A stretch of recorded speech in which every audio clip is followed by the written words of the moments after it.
Eh bien, je vous salue tous très fraternellement. Le prochain défi est pour moi, parce que c'est toujours un défi de présenter la parole de Dieu. Il y a les efforts de celui qui prépare l'étude, mais il y a plus d'inquiétude à celui qui la reçoit pour qu'il la comprenne et pour que cette étude porte du fruit. Vous savez, quand je faisais le jardin autrefois, chez ma mère, il y avait un potager. Alors on préparait, on faisait les petits silios dans la terre. On avait un sachet avec des graines et on semait ces graines. Mais il y avait toujours une inquiétude. Est-ce que ces graines étaient d'un bon suivi? Est-ce qu'elles allaient germer? Et puis, tout le long des semaines qui suivaient, on allait voir les petits brins qui sortaient. Et ça donnait toujours un certain contentement, une certaine joie, parce que si on semait n'importe quelle semence ou des carottes, il n'y avait pas que cela qui composait le potager. Et puis il y avait les fleurs. C'est un bon passe-temps, je vais dire, mais aussi utile. Alors, tout à l'heure, on a parlé de ministres. Est-ce que nous sommes de bons ministres dans l'Église de Dieu?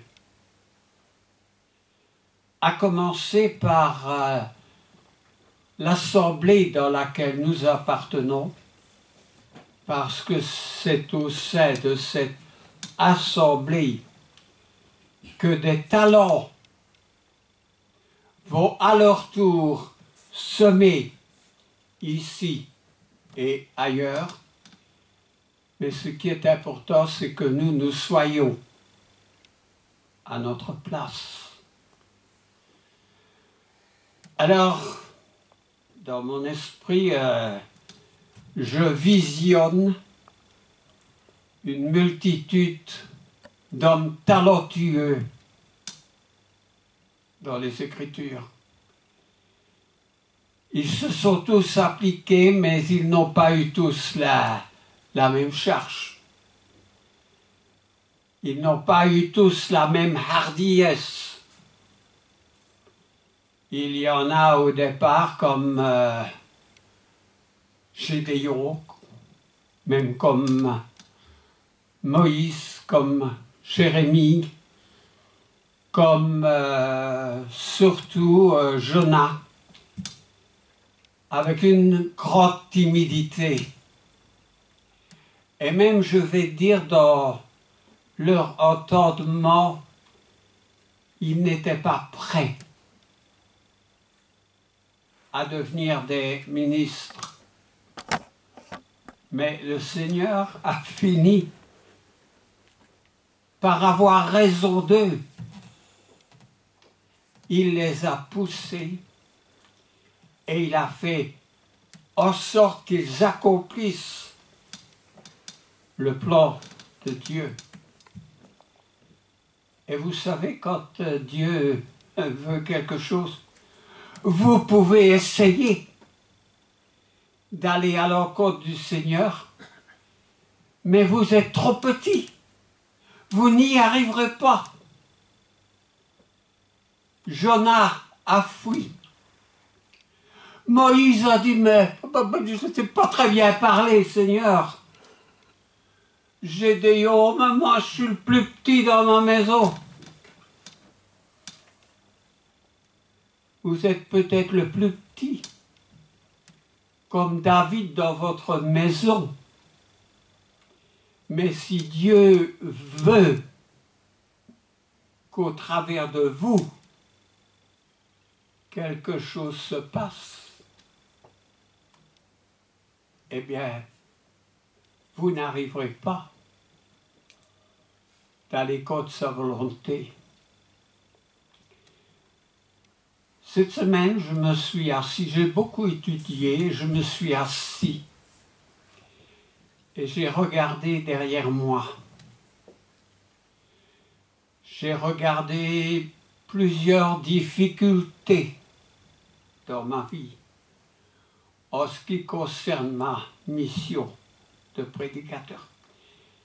Et vous savez, ces difficultés-là, c'est pas moi qui aurais pu les franchir de ma propre volonté. Alors je me suis... Ça a renforcé ma foi et je me suis dit, si le Seigneur est là, eh bien, allons-y. Il va résoudre des problèmes que vous ne pouvez pas résoudre parce que de vous-même, vous n'en avez pas les ingrédients. Mais le Seigneur va ouvrir la mer comme il a ouvert à Moïse et au peuple d'Israël, il a ouvert la mer. Ça, l'homme ne peut pas le faire, d'ouvrir la mer.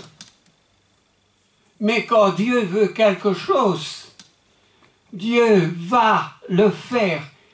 Et nous serons là comme des spectateurs en nous disant « Mais c'est pas possible !» Eh bien si, pour Dieu, tout est possible. Nous sommes en train d'étudier Job. Nous nous sommes arrêtés à l'Ecclésiaste. Ecclésiaste veut dire le prédicateur. Salomon. Et à l'Ecclésiaste, moi j'ai repris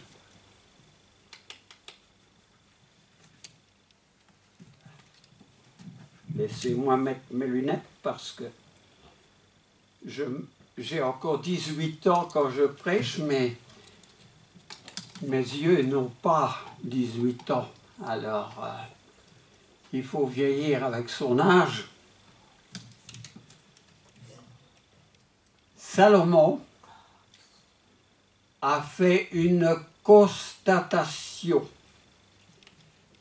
Salomon, en son temps, il ne fait pas partie des gens du Nouveau Testament, il a dit « Quel avantage revient à l'homme de toute la peine qu'il se donne sous le soleil ?» Et quand on ouvre ça, on dit c'est vrai. J'ai cité à mon médecin... Jean-Marie Lalampe.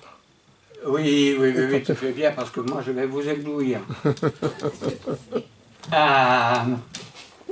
Quelque chose de Salomon, le médecin a dit « Ah oui, tu as raison. » Mais après, quand je continue, il y a comme un voile sur le visage, une barrière qui ne permet pas de suivre. Quel avantage revient-il à l'homme de la peine qu'il se donne sous le soleil? Et puis il dit, vanité, tout est vanité. Alors, je relève quelques vanités que Salomon trouve. Parmi celles-ci, il dit, vanité de la sagesse humaine. Nous sommes bien d'accord avec lui. Hein. Vanité des plaisirs, des richesses et du travail. Il avait certainement beaucoup d'argent, il ne savait plus qu'en faire. Alors il dit, il compare l'homme et la bête. Le même sort pour tous, dit-il. Un désir que Salomon appelle vanité, un désir jamais satisfait. Moi, je veux bien croire que Salomon n'était jamais satisfait. Il avait 3000 femmes et 7000 concubines. Je n'essaie pas de taxer Salomon, parce que nous aussi, nous ne sommes pas quelquefois plus avancés que lui. Alors, même avantage, l'homme est impuissant à résoudre ses problèmes. Et souvent, nous sommes aussi tout à fait impuissants à résoudre nos propres problèmes. Et nous nous arrêtons là, parce que nous pensons que c'est impossible. Mais encore, j'interpelle en disant que rien n'est impossible à Dieu. Quand j'ai démarré pour prêcher, j'étais jeune, je travaillais dans une usine. Je ne voyais pas comment j'aurais pu sortir de cette usine et de devenir prédicateur. C'est une chose qui, autant j'aimais l'évangile, était une chose impossible pour moi de sortir de mon travail, du salaire que j'avais besoin, de ma mère qui était veuve, et de progresser d'une vie d'ouvrier à une vie de prédicateur. Mais rien n'est impossible à Dieu. Et ce que Dieu veut, Dieu va venir vous trouver et il ne vous lâchera pas. Ça prendra peut-être 10 ans. Ça prendra peut-être 20 ans. Mais ça prendra le temps que ça doit prendre. Mais Dieu arrive toujours à ses fins. Demandez à Jonas. Demandez à Moïse, qui était bien tranquille avec sa femme dans la colline, faisant paître ses moutons, débarrassé de la cour d'Égypte, débarrassé de toutes ses charges. Mais Moïse avait été instruit dans toute la sagesse des Égyptiens. Moïse avait une base. Moïse avait discerné de quel côté se trouvait Dieu. Il avait simplement fui les difficultés. Comme nous aussi, on ne cherche pas les difficultés. Alors, nous dirons comme David, Dieu fait lever, le Seigneur fait lever sur nous sa lumière et la lumière de sa face. Nous qui sommes dans la foi, nous n'avons jamais été en recul par rapport à la croissance de la connaissance de l'Évangile. Alors, permettez, j'enlève ma seconde feuille, une feuille que j'ai recommencée 4 fois en 3 jours.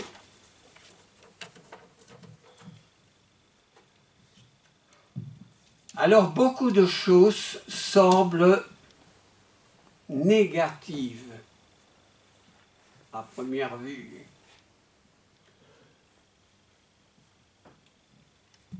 On s'est arrêté à Job dans nos études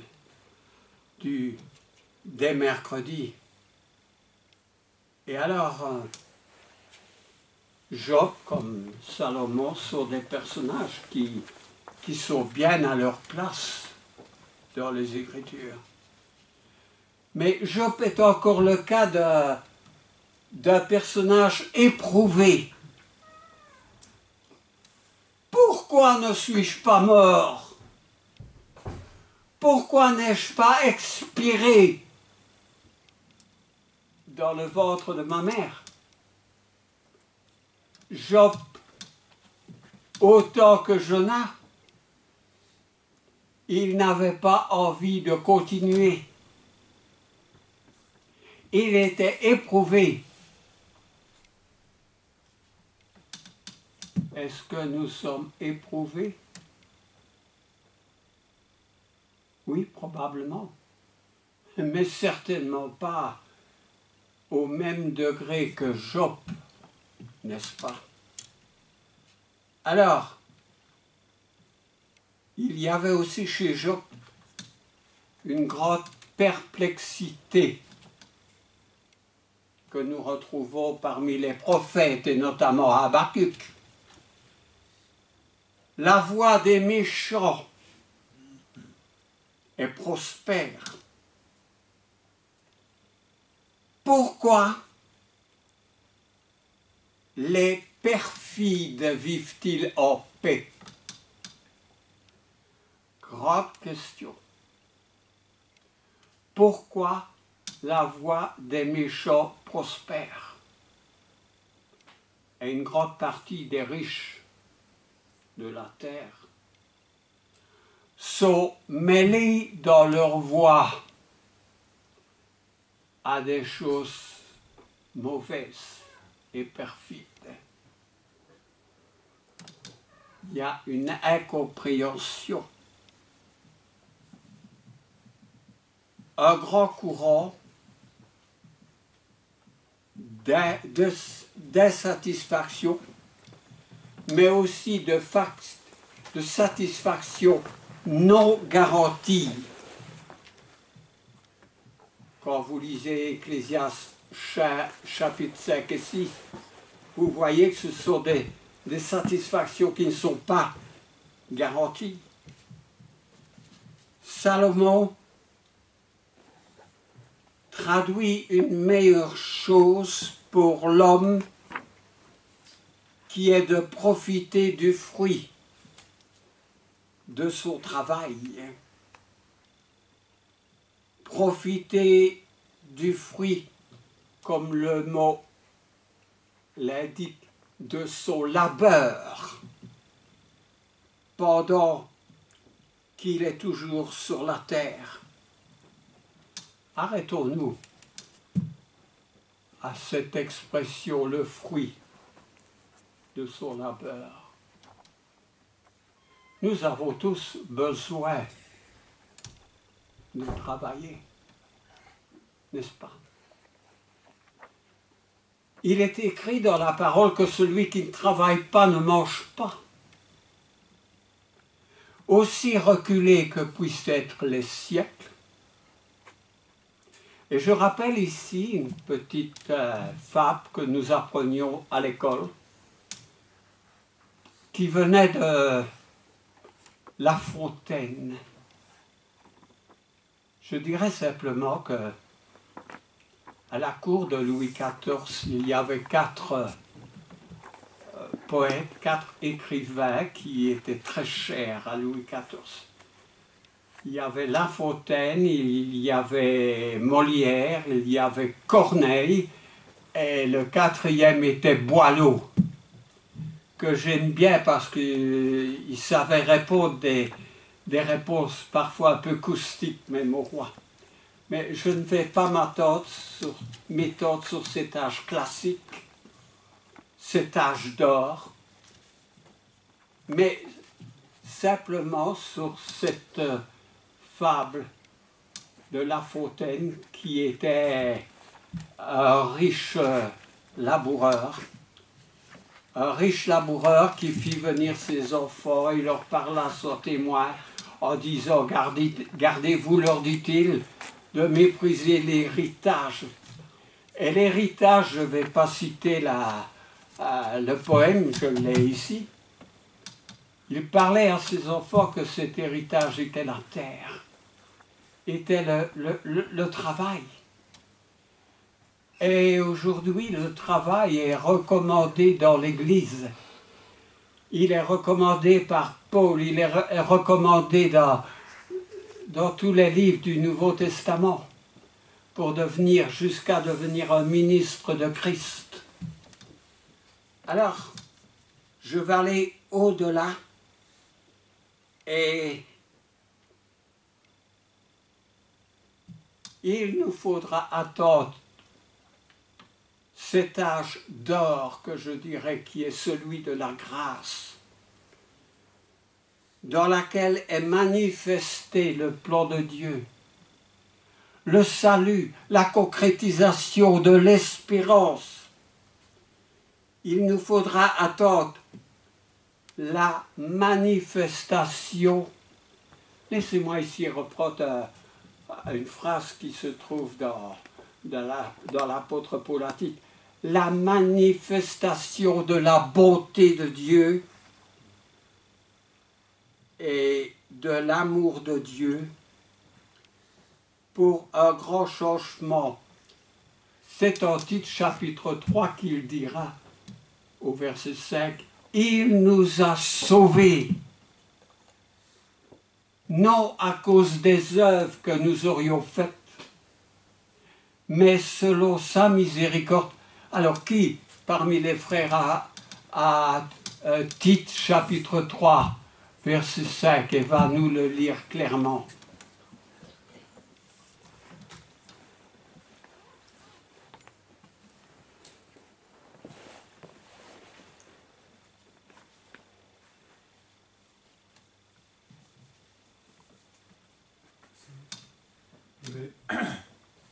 Chapitre 3, verset 5, Tite. Il nous a sauvés, non à cause des œuvres de justice que nous aurions faites, mais selon sa miséricorde, par le baptême de la régénération et le renouvellement du Saint-Esprit. Amen. Et le renouvellement du Saint-Esprit. Eh bien,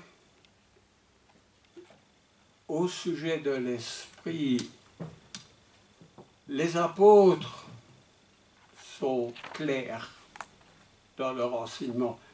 Et l'apôtre Pierre, en 1 Pierre,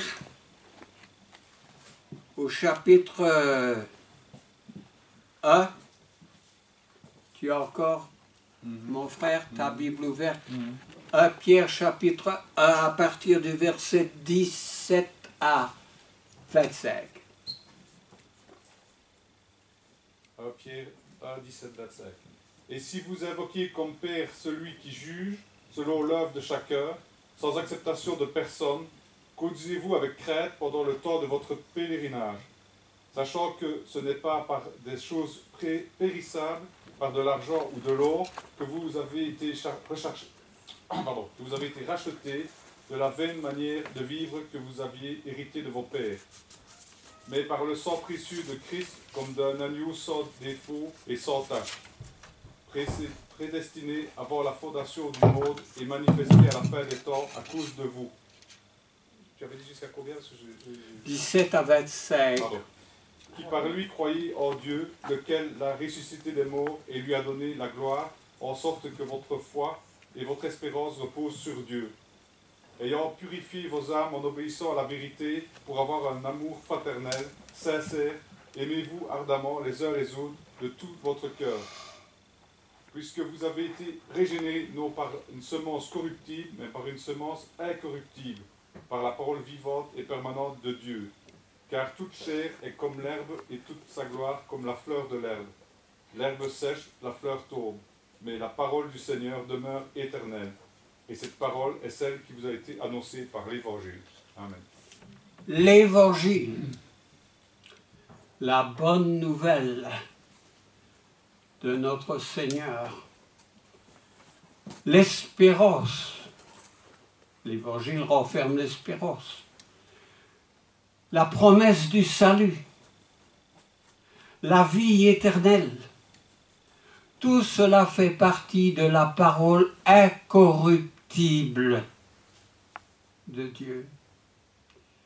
Une parole saine, éprouvée. Une parole que nous pouvons nous tenir comme une nourriture spirituelle.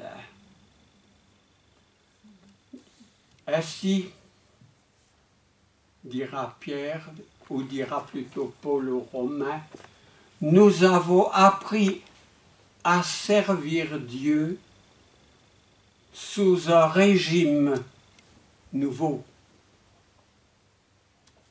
On avait souvent, lors de la dernière guerre, cette expression, le régime. La France servait sous le régime de Vichy. Puis il y avait le régime allemand. Le régime était les lois en vigueur sous lesquelles le peuple devait servir. Nous ne servons plus selon la loi qui a vieilli, mais nous servons Dieu sous un régime nouveau, qui est l'Évangile. Alors, cette expression régime nouveau se trouve en Romains au chapitre 7 et au verset 6, pour ceux qui veulent retenir ce passage, Romains 7, verset 6.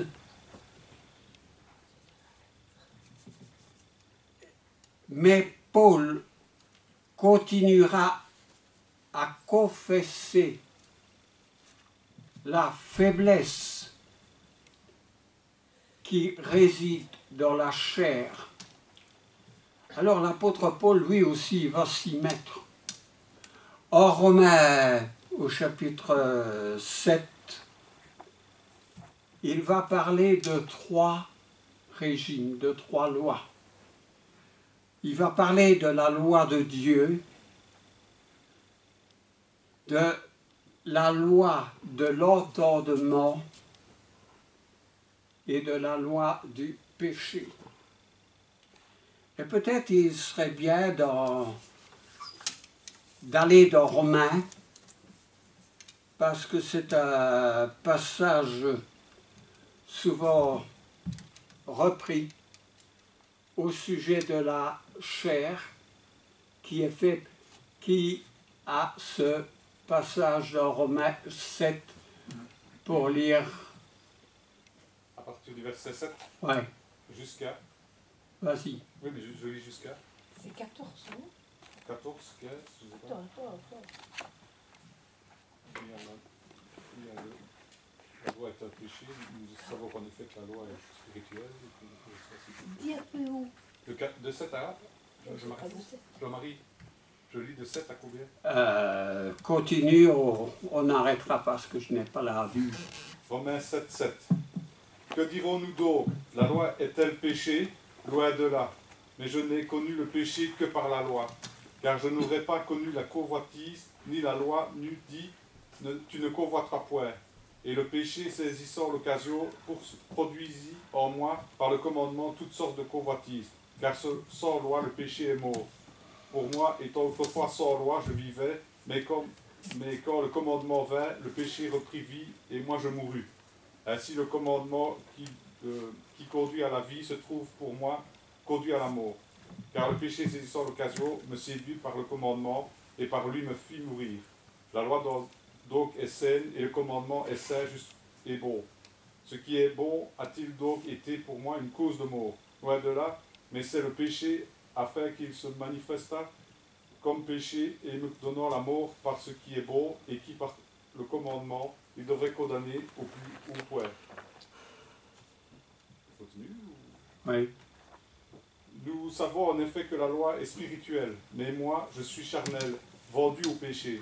Car je ne sais pas ce que je fais, je ne fais point ce que je veux, et je fais ce que je hais. Or, si je fais ce que je ne veux pas, je reconnais par lui que la loi est bonne. Et maintenant, ce n'est plus moi qui le fais, mais c'est le péché qui habite en moi. Ce qui est bon, je le sais, n'habite pas en moi, c'est-à-dire dans ma chair. J'ai la volonté, mais non le pouvoir de faire le bien. Continue.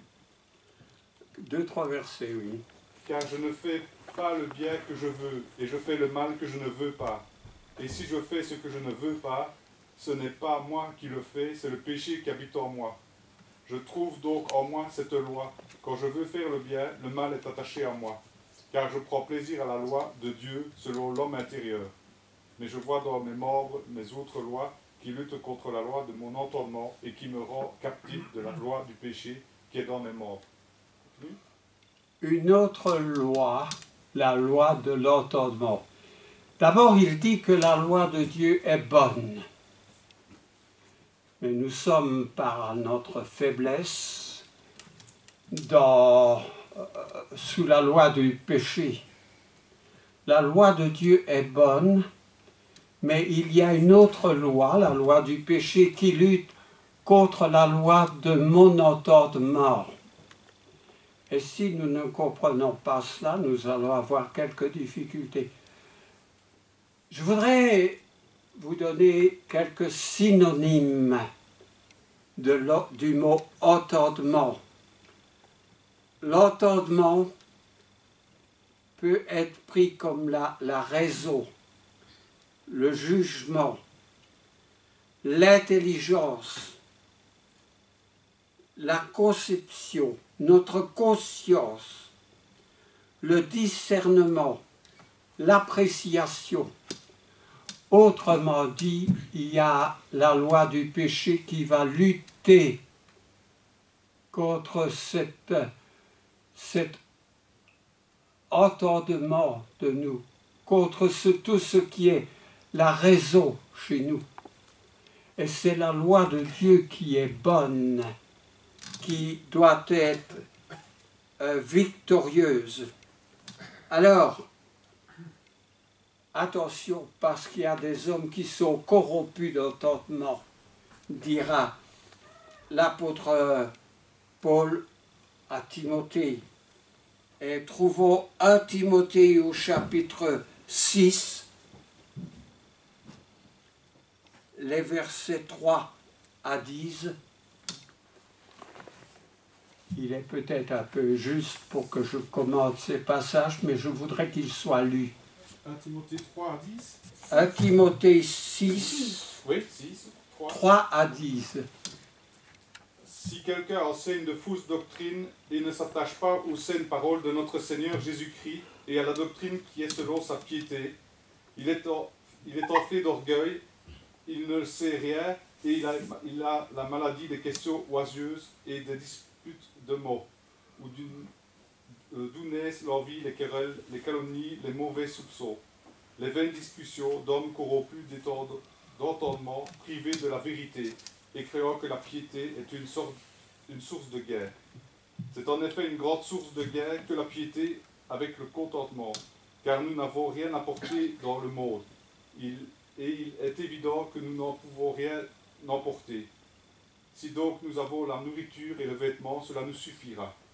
Mais ceux qui veulent s'enrichir tombent dans la tentation, dans le piège et dans beaucoup de désirs insensés et pernicieux, qui plongent les hommes dans la ruine et la perdition.